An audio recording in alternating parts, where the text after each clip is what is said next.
नमस्कार, आपण पाहत आहात दौंड जनता न्यूज।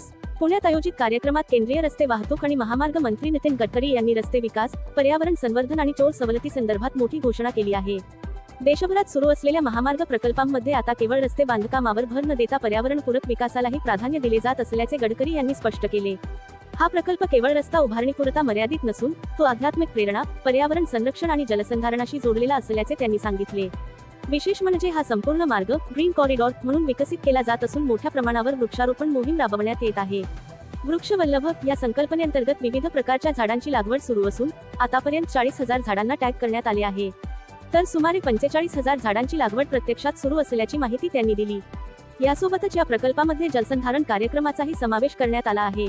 रस्त्यांसोबत पाण्याचे नियोजन, हरितपट्टा आणि पर्यावरण संवर्धन यांचा समतोल राखण्याचा प्रयत्न सरकारकडून केला जात असल्याचे गडकरी म्हणाले।